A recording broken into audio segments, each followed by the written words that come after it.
Hey guys, how are you? Welcome to another episode of Ike's Basement Bikes. Today we're in a new basement and go over a pretty essential but very easy skill of switching out your inner tubes on a tire that's gone, on an inner tube that's gone bad or gone flat.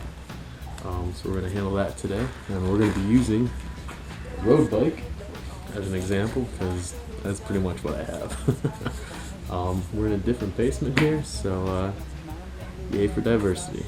Alright, let's get to it. Alright, the first thing we're going to do when you think you have a flat tire is to actually make sure that you have one. Obviously you can press it, but more importantly, go to your valve and see if there's any air coming out of it. It could just be that the valve was left open. When I press the valve, you can just twist it open and press on it. See if there's any air pressure being released. Sometimes these little brass heads get kind of gummed up with road grime, and that'll help take care of it. Nope, looks pretty dead to me. So the next thing we're going to do is put our hands over the tires, real soft, just to see if there's anything sharp sticking in there. You don't want to hand jam it pretty hard because you'll end up cutting yourself. But if you just put your hands over it, you might be able to identify what gave you the flat in the first place. Alright, doesn't feel like there's anything there. So the next thing we're going to do is we're going to go ahead and shift down. The rear derailleur presents a little bit of a trickier case to get the wheel out in contrast to the front, because that doesn't have a derailleur on it. So we're going to go ahead and move our chain down.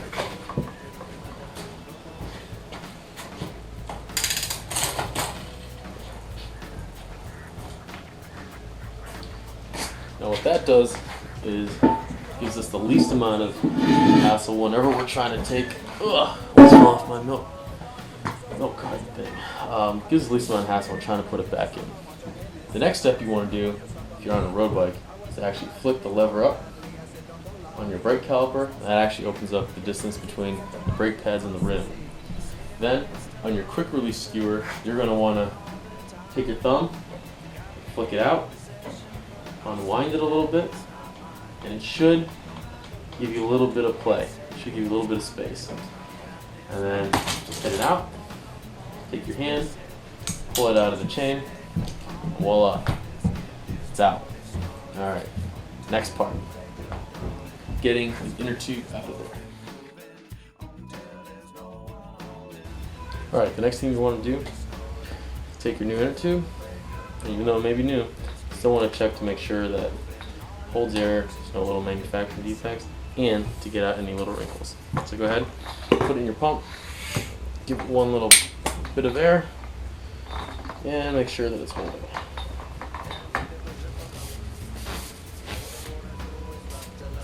Yep, feels pretty good to me. Alright, next thing you want to do is find the valve hole and stick your valve straight in there. Not a big deal. What you're going to want to do is take the bead, put it back over the valve, the rest of the inner tube right there. Take your hands and just feed the inner tube in. Now you kind of want to make sure that the inner tube doesn't get twisted. You kind of want to make sure it doesn't get deformed or get all crazy in there. So that'll be pretty bad. This part's pretty important. Alright, take your thumbs, starting at the valve. Just work your way all the way across.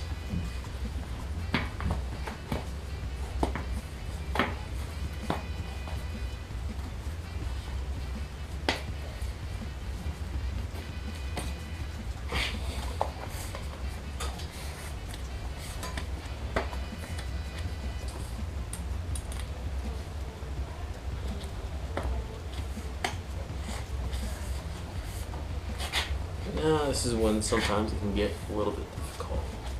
Take your thumbs, keep working it over.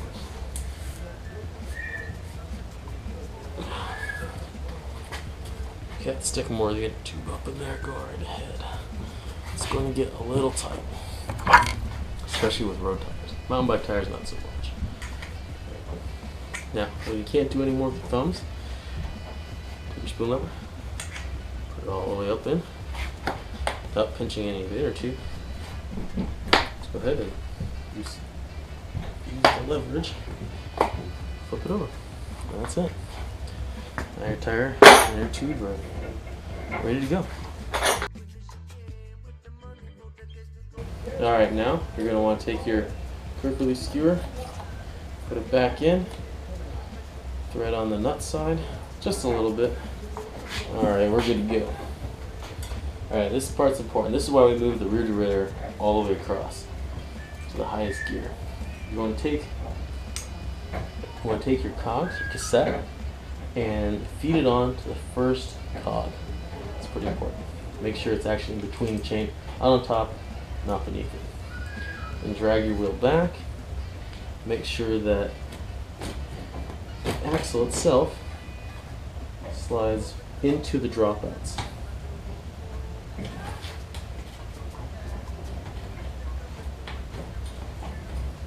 Should go right back. Should be enough tension between the seat stays and the chain stays on the dropouts to actually hold that wheel in there. So you don't have to worry about balancing it up just yet. And go ahead and snug it up.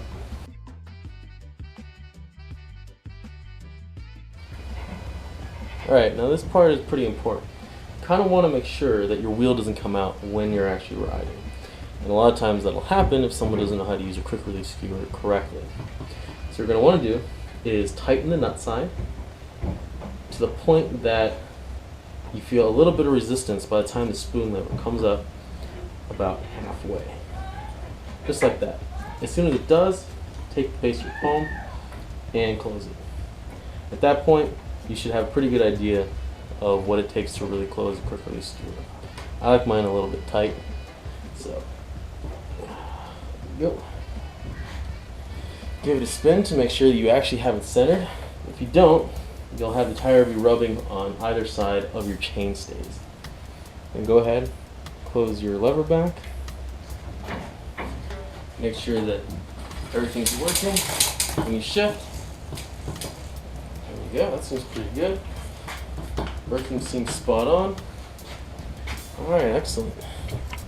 Now, the Presto valve, there's this little nut. You're going to thread them on all the way to the base of the valve. Not too hard, you don't really have to worry about that. And then, like before, you kind of want to make sure that the valve itself is threaded to the open position. Pump.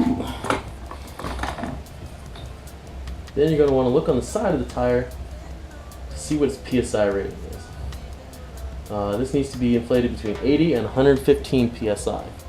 Because I'm fat, now I'm going to put it at 100 PSI. Just for right now.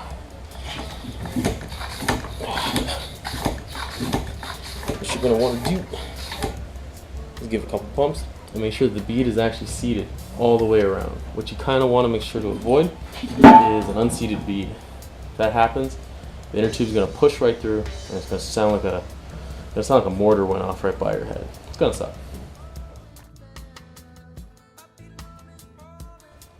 Alright, we are at 100 PSI. That's pretty cool. I can dig it. Alright, you're going to take your pump head, release it, let it drop. Now you can snug it up pretty good. Little nut. Then press the valve itself. If you press on it, no air should come out. Give it a good spin. Seems to be holding. Awesome.